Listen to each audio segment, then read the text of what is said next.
اعوذ باللہ من الشیطان الرجیم بسم اللہ الرحمن الرحیم۔ اللہ کے نام سے شروع جو بڑا مہربان نہایت رحم کرنے والا ہے۔ مون وظائف چینل کی جانب سے تمام ناظرین کو السلام علیکم ورحمۃ اللہ وبرکاتہ۔ میں اپنا چینل مون وظائف کی جانب سے آپ کی خدمت میں جمعۃ المبارک کا ایک نہایت ہی مجرب اور بعمل وظیفہ لے کر حاضر ہوئی ہوں۔ سب سے پہلے میری تمام ناظرین سے گزارش ہے جنہوں نے ابھی ہمیں جوائن کیا ہے وہ اسے سبسکرائب کر لیں اور ساتھ ہی بیل آئیکن کا بٹن بھی پریس کر لیں تاکہ ہر نیا آنے والا وظیفہ سب سے پہلے آپ تک پہنچ جائے۔ ناظرین، جمعۃ المبارک بہت ہی برکتوں اور رحمتوں والا جس کو دنوں کا سردار بھی کہا جاتا ہے، اس دن ہر مانگی ہوئی دعا کو قبول کیا جاتا ہے، اور محرم الحرام کا دن ویسے ہی اپنے اندر برکتیں اور رحمتیں لیے ہوئے ہے۔ تو ناظرین، آپ نے اس جمعۃ المبارک میں ایک بھی پل، ایک بھی گھڑی، ایک بھی سیکنڈ آپ نے ضائع نہیں کرنا، بلکہ اللہ تبارک و تعالیٰ کو راضی کر کے، اللہ تبارک و تعالیٰ سے دعا مانگ کے اپنی ہر حاجت کو منوا لینا ہے۔ تو ناظرین، جمعۃ المبارک کے دن زیادہ سے زیادہ درود پاک کا نذرانہ پیش کریں اور اپنی دعائیں منوا لیں، کیونکہ اللہ تبارک و تعالی جمعۃ المبارک کے دن ہی اپنے ہر بندے کی دعا کو قبول فرماتا ہے۔ تو ناظرین، ماہ محرم الحرام اسلامی سال کا جو پہلا مہینہ ہے، جو اپنی برکات و فضائل میں اپنی مثال آپ ہے، اس مہینے کی تاریخی حیثیت تو اپنی جگہ مسلم ہے، لیکن اس کی حرمت اور حضرت صلی اللہ علیہ وآلہ وسلم کے اس مہینے میں خصوصی اعمال اس کی عظمت کو چار چاند لگا دیتے ہیں۔ تاریخ اسلام کے کئی واقعات اس مہینے میں پیش آئے، یہ کہنا بے جا نہ ہوگا کہ تاریخ کے بیشتر اہم اور سبق آموز واقعات اسی مہینے میں رونما ہوئے۔ لہٰذا جہاں ماہ محرم سال نو کی ابتدا کی نوید دیتا ہے، وہیں ان واقعات و حادثات کی بھی خبر دیتا ہے جن کا یاد رکھنا امت مسلمہ کے لیے ضروری ہے۔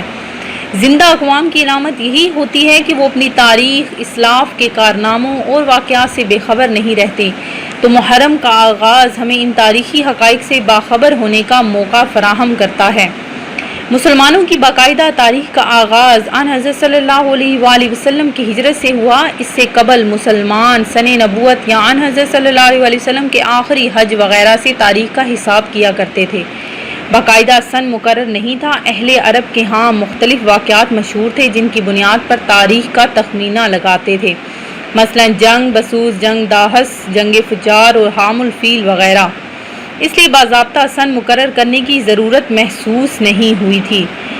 ناظرین، جو ہمارے پاس یہ اسلامی سال شروع ہو چکا ہے، تو ناظرین اس کی آج چونکہ 8 تاریخ ہو چکی ہے، اس کے بعد 9ویں 10ویں محرم آ جائے گی۔ 9ویں 10ویں محرم بہت زیادہ فضیلت و برکت رکھتی ہے، جو آنے والی ویڈیو میں ہم آپ کو انشاءاللہ اس سے آگاہ کریں گے، اور اس کے روزے کے فضائل کے بارے میں بھی ہم آپ کو بتائیں گے کہ یوم عاشورہ کا روزہ اپنے اندر کتنی زیادہ فضیلتیں اور برکتیں رکھتا ہے، تو وہ آنے والی ویڈیو میں ہم آپ کو ضرور بتائیں گے، اور 10 محرم الحرام کی بھی خصوصیات سے آپ کو آگاہ کریں گے۔ لیکن آج کی اس ویڈیو میں ہم آپ کے لیے جو جمعۃ المبارک کا بہت ہی برکت اور رحمتوں والا وظیفہ لے کر حاضر ہوئے ہیں، انشاءاللہ عز و جل اس کے کرنے کے بعد آپ کی ہر حاجت پوری ہو جائے گی، اور انشاءاللہ ایک ہی دن میں آپ کو دنیا کی تمام حاجات جو بھی آپ کی ہیں وہ انشاءاللہ عز و جل آپ کی پوری ہو جائیں گی۔ تو آپ نے کیا کرنا ہے، ہمارا وظیفہ سن لیجئے کہ کیسے آپ نے وظیفہ کرنا ہے۔ بے بہا رزق، فتوحات کی بارش، آفات سے نجات پائیے انشاءاللہ عز و جل اس وظیفے سے ہی۔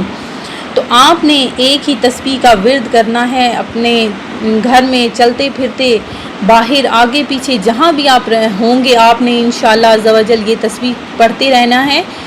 تسبیح ہے یا رزاق یا کریم، یا رزاق یا کریم۔ آپ نے اس کا ورد کرنا ہے انشاءاللہ عز و جل۔ دیکھ لیجئے گا کہ ایک ہی دن میں آپ کی تمام حاجات پوری ہو جائیں گی۔ اگلا جمعۃ المبارک آنے سے قبل آپ کی جو بھی حاجت، آپ کا جو بھی مقصد ہے، اس میں آپ کو ضرور کامیابیاں حاصل ہوں گی۔ جو رزق کے مسائل ہیں وہ بھی آپ کے حل ہو جائیں گے۔ یہ تسبیح بہت ہی زیادہ برکتوں اور فضیلتوں والی ہے، اسے آپ نے چلتے پھرتے سارا دن اس کا ورد کرتے رہنا ہے انشاءاللہ عز و جل۔ آپ کے تمام مسائل حل ہو جائیں گے۔ میں امید کرتی ہوں کہ ہماری یہ آج کی ویڈیو آپ کو ضرور پسند آئی ہوگی۔ اسی طرح سے مزید ویڈیوز حاصل کرنے کے لیے، وظائف حاصل کرنے کے لیے ہمارا چینل مون وظائف کو دیکھتے رہیے۔ دعاؤں میں ہمیں بھی یاد رکھیے گا۔ اللہ حافظ۔